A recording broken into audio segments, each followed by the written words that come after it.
So I saw Supergirl today in 4DX, and I gotta say, the viewers are out there where they were saying some pretty nasty things about this picture.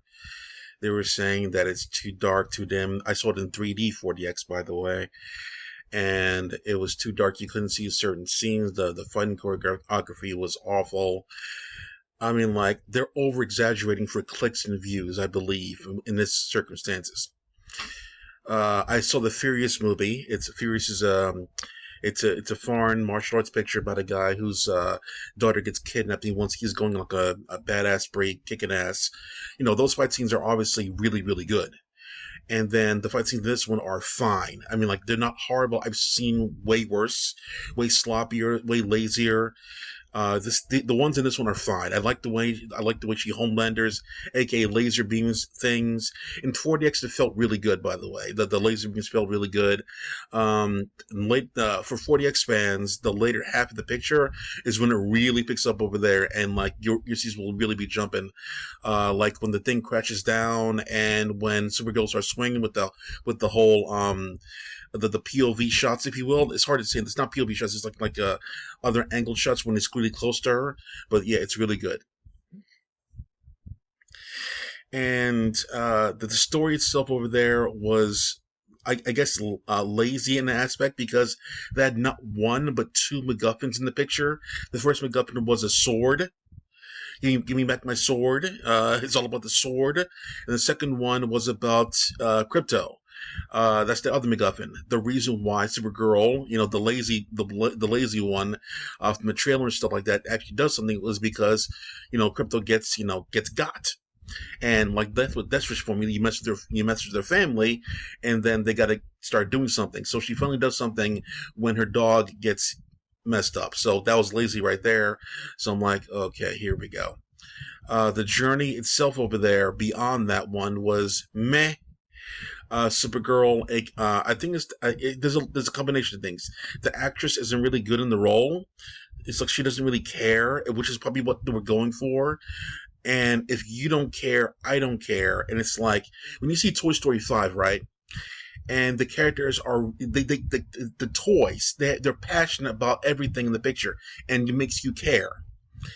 That's the problem with characters like this one. Are they saying that girls are lazy and they don't care? Because you can't make your character cool, fun, and everything like that. You got to make them like angsty. You got to make them like, oh, I don't care about anything. And so you expect people to like this. Name a character in all of fiction who's popular, who doesn't really care about anything, and that person doesn't do anything cool. If you're thinking about AEW's Orange Cassidy, he doesn't care about anything. He does cool shit. Every now and then, he does cool shit.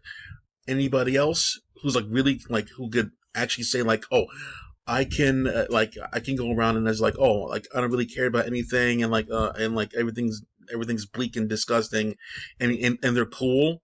No, it doesn't work that way. So this character is like I don't know if I say a mess, it's like clickbaiting for views. It's just meh, and that's exactly what the movie is overall. It's meh. It has a very easy to follow storyline. It has middle start, start, middle, end, and then like the thing I liked most in this picture, honestly, there were three things I liked in this picture. There were three things I liked. The first one was I liked Krypton. I like them showing Krypton from Kara's point of view, something you usually don't see. And Krypton in this movie is actually in there for a decent amount, a decent amount of time, and you get to see how the Kryptonians were acting toward each other and stuff like that. And like Grace Randolph said, and other people have said, they quote unquote double down, if you will. I'm quoting my fingers. They're doubling down on the whole, Clark Kent or Kal-El was sent to do a harem thing. It was really quick. It was a blip. It wasn't really emphasized in any way. It just like it felt like someone like honestly, in this picture, what happened was, there goes Kal-El to make a harem out of the planet or whatever. It was behind someone's like head. It felt like it was put in there by post. I'm like, did they really shove that in there? And they didn't say anything else about the picture at all, about the whole harem thing, which makes me honestly, truly believe that that bullshit they put in Supergun about the whole harem thing was forced. Because it was not part of the storyline at all. You didn't see anybody actually say it. It was just there. So it's not part of the storyline at all. The main storyline about this picture is the little girl and the sword, and her getting revenge, and Supergirl getting revenge for her dog getting got. So those are the main storylines. Very easy to follow, begin to end, and with those resolutes, the movie's over. There's no post credit scene. It's over. So with that being said, over there, oh yeah, you're probably gonna ask about Lobo. I'm just gonna put this picture real quick. There we go. Lobo's cooler in the cartoon. He does some badassery things in the picture. The thing I liked about, oh yeah, he's the other person. The thing I like about the picture. First thing is Lobo. The first thing is Krypton. The second thing is Lobo, and the final thing I liked about the picture is that that Supergirl's lesson to the girl is that if you go down this dark path, it's going to lead you to a dark future. I like that aspect, but I also like the fact, near the end of the picture, I'm spoiling this part here, that the main bad guy who's responsible for everything, he doesn't get away. He's a nothing bad guy who does not deserve to be there anymore. Unlike other characters in the MCU who deserve more than one picture, this guy deserved just one picture because this guy was pure evil to the core, and letting a guy go like this is like letting Lex Luthor go. He's going to keep coming back at you over and over again.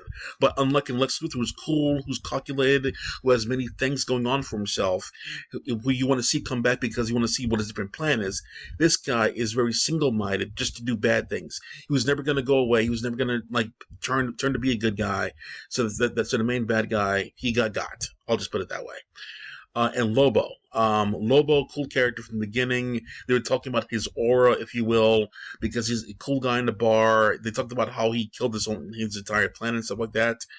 Just like a Superman TV show, a cartoon from the 90s.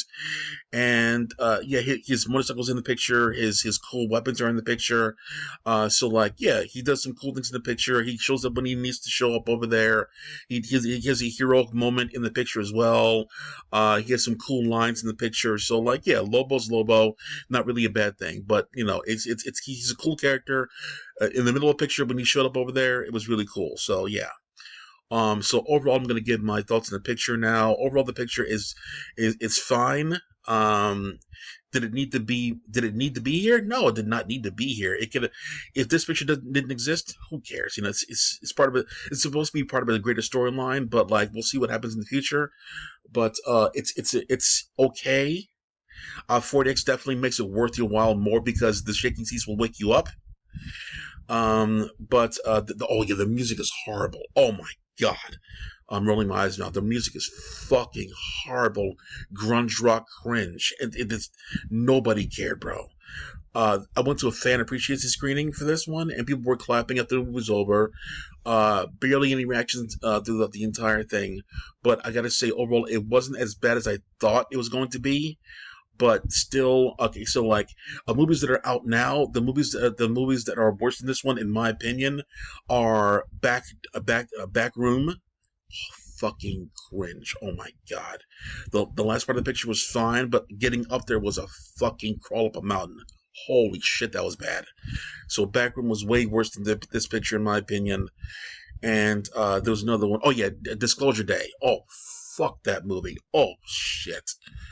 I can't think of a good thing about that entire picture at all. I could say some good things about this movie. I can't say a fucking good thing about Disclosure Day at all. No fucking way. I guess the last movie that was kind of like meh to me was Hail Mary. At least Hail Mary had that cool talking rock. At least it had that. But I still think that's worse than this picture.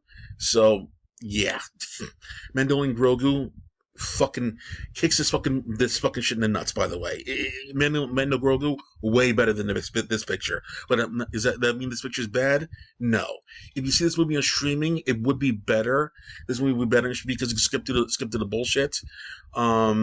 Yeah, I'd say wait for streaming for this one because there's nothing really big screen worthy about it. Maybe the last scene when the shit's getting really crazy, but overall, I gotta say it's one of the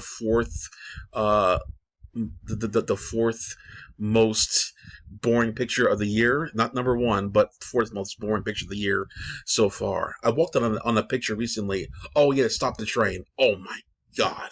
Well, Pride Month. All right, that's it for now. Clack off.